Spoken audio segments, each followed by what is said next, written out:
My name is John Hardy. I escaped from Canada in 1975 to come to the beautiful island of Bali. I always wanted to be an architect, but I'm learning different. So I'm a builder, and I build bamboo. Architecture is beauty. For me, if it's not beautiful, it's not architecture. It's just more buildings. Architecture lifts the heart and causes the person to dream. An architect must care about people, must care about the planet, and must care about beauty. What else is there? In Bali, I've done many things. From recycled wood, which was my dream, to a complete dropping of wood to 100% bamboo.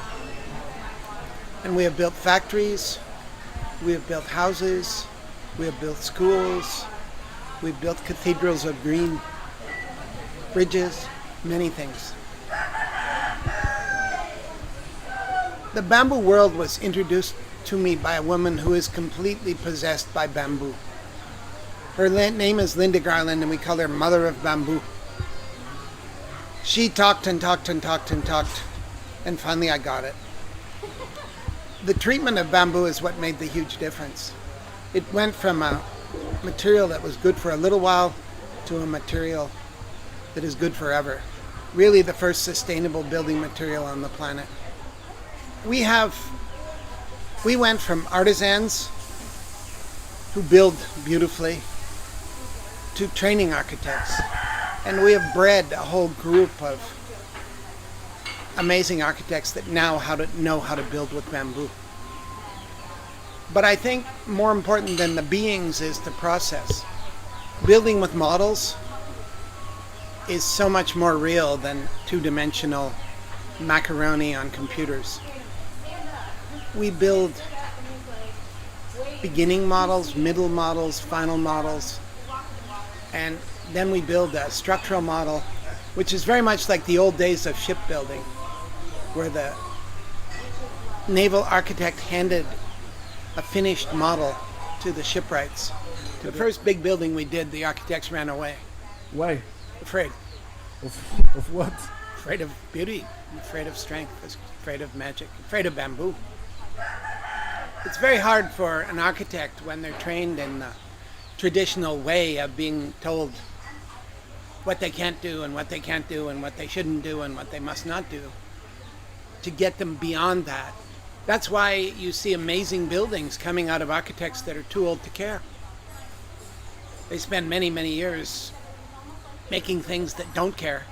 And then when they get old, they go, what the hell? I'm going to build something amazing.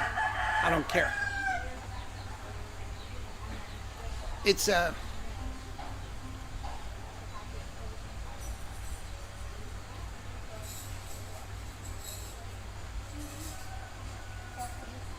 only the hybrid that we've created that works.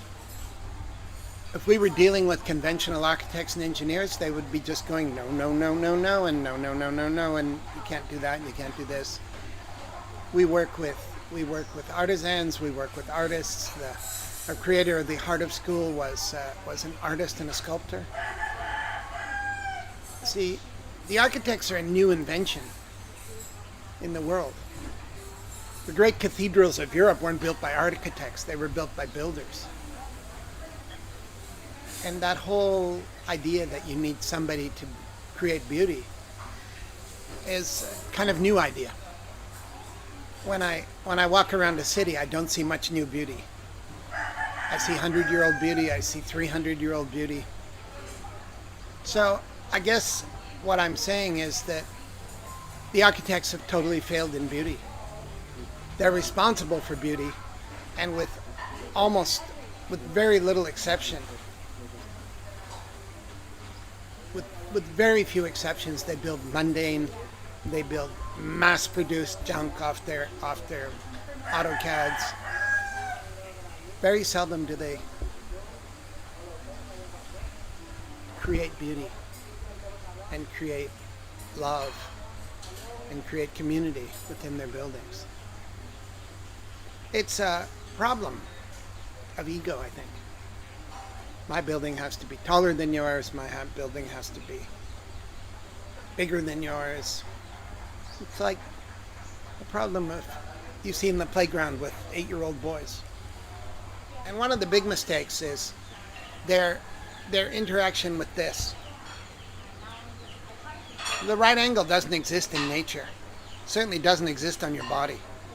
And to think that everything should be right angles, it is death of the spirit, death of the soul, death of optimism. Putting people in boxes is a crime and will be regarded in the future as a crime. It will be the brutalist box building period that we're in. With some exceptions, of course. It takes an incredible soul to break out. Big is such a soul, and I have such love for him because he not only builds, he thinks. Thinking seems to have disappeared from building. Architects definitely have feelings, but who could survive an architecture course and still have feelings? It's brutalist, and it's the period of brutalism in architecture. But they're partly constrained by the stupidness of their little screens and the stupidness of their design programs. And basically, let's face it, they're cheating most clients by just printing out, popping up more, moving a little bit walls and popping up more sets of window frames. It's really a crime. But as the technology improves, architecture will improve. When you have 3D modeling, it'll be interesting to see a guy in a 3D modeling hood making perfect little boxes. I mean, 3D, no, I'm not saying 3D, I'm saying VR. The thing that will change is the two-dimensional screen will drop away. The limited little programs of boxes will drop away. And virtual reality will take over. You will see architects with a virtual reality headset on, and they will not be making nasty little boxes or long straight lines. They'll be dancing. The buildings will dance. And when they can design like that, when they can design in VR, they'll start to dance the buildings rather than just, the ruler was the ugliest thing ever made because everything is just perfect. And even the engineers will probably become VR. And the computer power is definitely there. But to be able to engineer to be able to engineer buildings that architects dance will be the future. We didn't spend most of our history in boxes. We spent it in caves. Digging a cave was what a young man did for his new wife. Renovating a cave, nothing was rectilinear. And trees, although we made them into 2x4s, which was a brilliant idea, are not 2x4s. And wood has much more warmth than any piece of concrete. Everything was mud. And a rendered mud wall is a beautiful thing. And a wall that does this is a wall that wants to stand forever. This is what we've lost. The magic of bamboo is it's built to scale. Bamboo grows everywhere nothing else wants to grow. Bamboo grows through a huge band of the earth. They have bamboo in Japan. So if you want bamboo, if you're thinking about having children and you want bamboo for your children, plant it today. In 6 years, you'll be producing finished poles.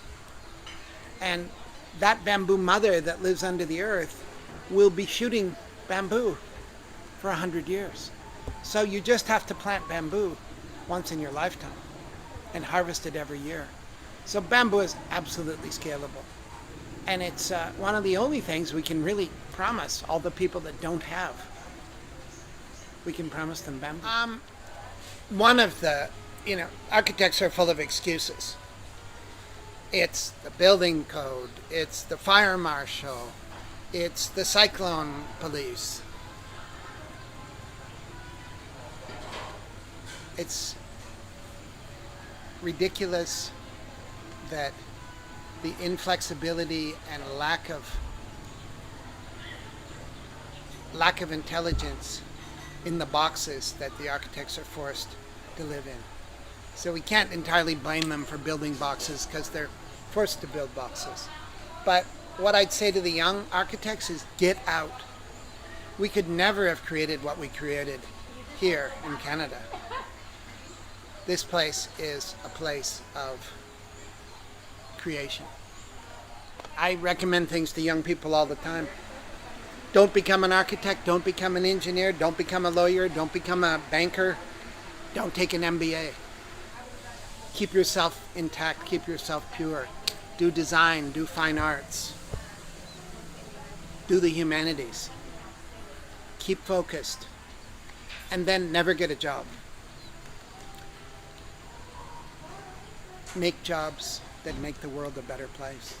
You can hire all the architects and engineers and bankers and lawyers you need, but don't do that to yourself. Don't become one.